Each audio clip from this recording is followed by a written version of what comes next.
A pilot is losing control. The radio is crackling. The cockpit is loud. There's no time to explain, no time to translate, and no time to describe what is happening in any detail.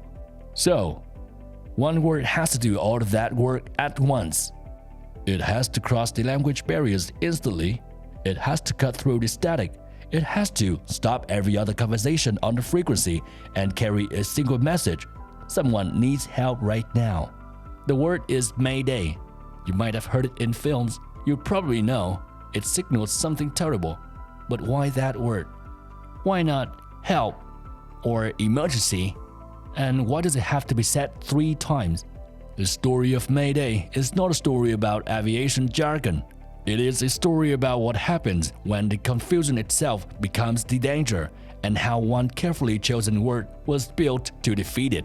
Let's get into it right here on Small Things.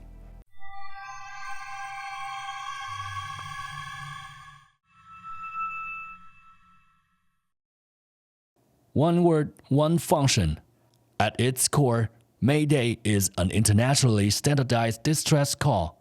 A single spoken word that means in any language that a life-threatening emergency is in progress and immediately assistance is required. It is not a code, it is not an acronym.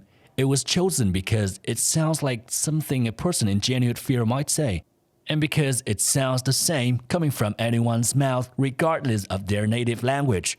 Short, hard to mishear, impossible to mistake for routine communication. When Mayday is transmitted, all other radio traffic stop, receivers listen, rescue operations begin. The word alone carries legal and operational weight.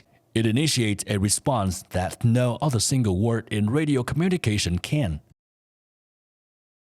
The problem before the word. It did not begin with the regulation. It began with a problem, and the problem was that people were dying because nobody could understand what they were saying.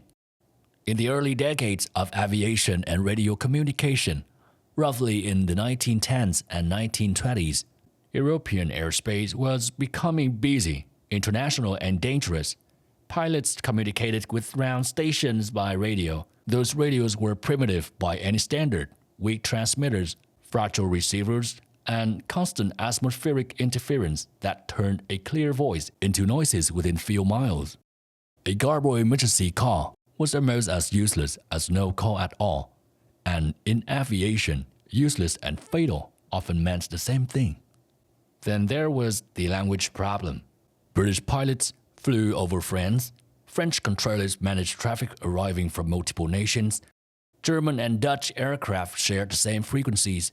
In an emergency, a pilot could transmit their distress in their own language to the ground station with no operator who understood it.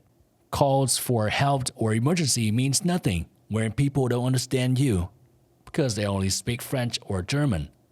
Shared airspace was developing far faster than shared language, and the gap between those two realities was measurable in accidents and life lost. In 1923, a British radio officer named Frederick Stanley Mugford was given the task of finding a solution. Based at Croydon Airport, which was London's main international aerodrome and one of the busiest air traffic centers in the world, his specific brief was to find a distress word that would function across the English Channel route, where British pilots and French controllers communicated daily, and where language-related failures were known and documented hazard. Mugford's answer came from the French phrase "Mayday," pronounced approximately "Mayday," which means "help me."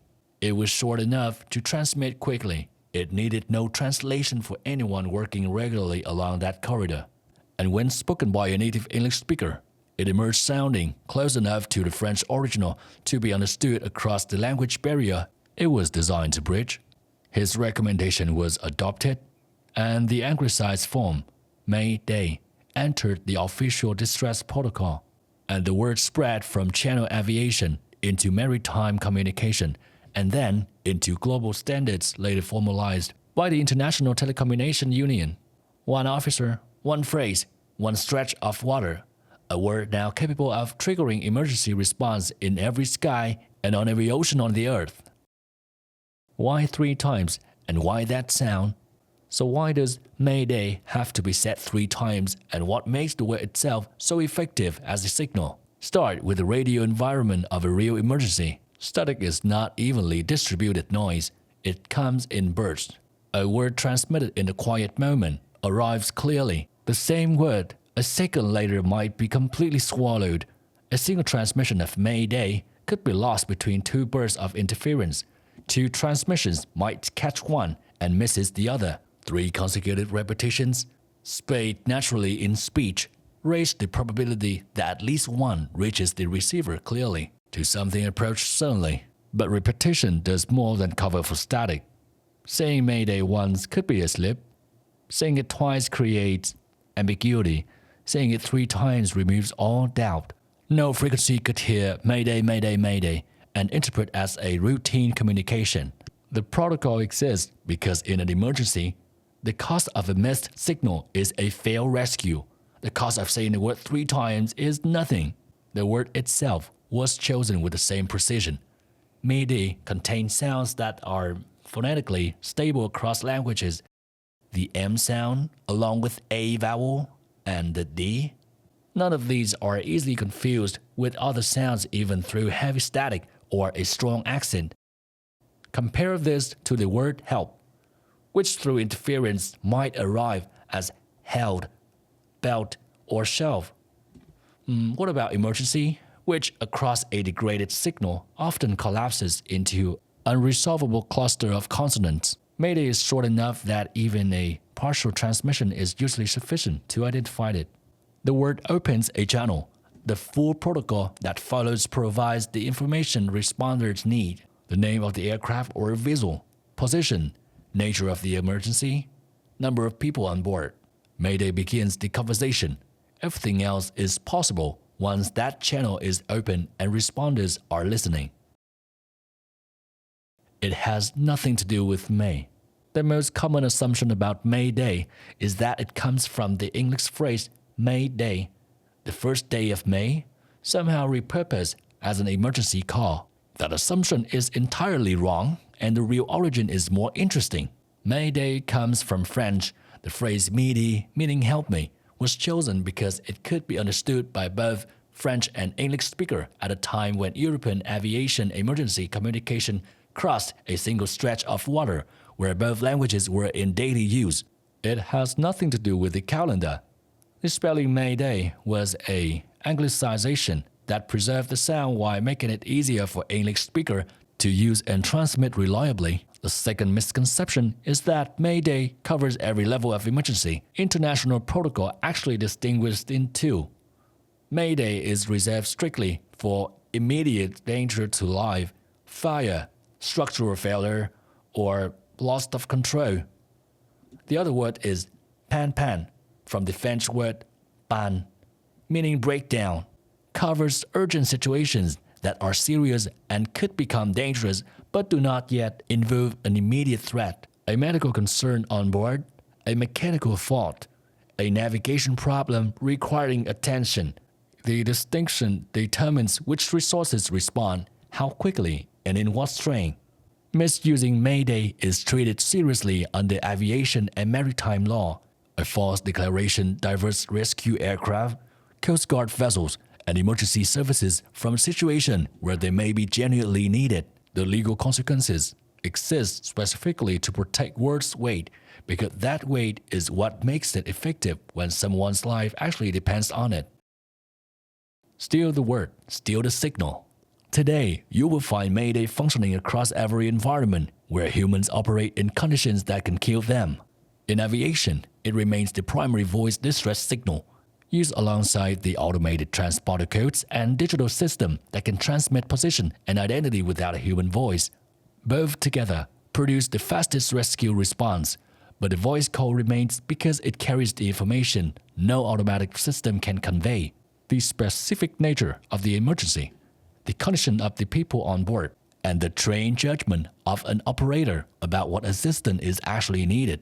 At sea, Mayday calls are routed through the global maritime distress and safety system to Coast Guard and rescue coordination centers over the world.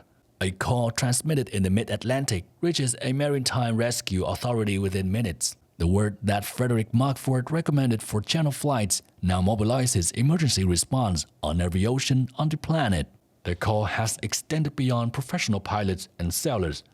Mountain rescue services and wilderness operators use the same word and the same 3 repetition protocol because the underlying logic applies in every dangerous environment. Chaos is chaos wherever it happens.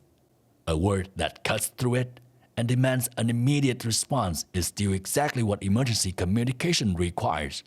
Digital and satellite systems have expanded what is possible, but have not made voice distress calls redundant. When technology fails, batteries die, signals drop. The human voice saying Mayday 3 times over an open radio frequency remains one of the most reliable distress signals ever designed. Built for chaos. So why do pilots say Mayday? Because in an emergency, confusion is its own kind of danger, and Mayday was built specifically to defeat it. It is short enough to say under pressure, clear enough to cut through static and language barriers. Borrowed from a phrase that sat exactly at the intersection of 2 languages dominating the early European aviation, repeated 3 times so that no burst of interference, no moment of inattention, and no failure of radio could prevent the message from arriving. Mayday is not just a dramatic word from films, it is a survival signal designed for chaos. Short enough to say under pressure, clear enough to cut through static, and serious enough that the whole world knows someone needs help right now. If this changed the way you hear that word the next time it appears in a film or a news report, let us know in the comments what you want us to explore next. We might make it in our next episode. Thanks for watching. History often hides in the smallest details.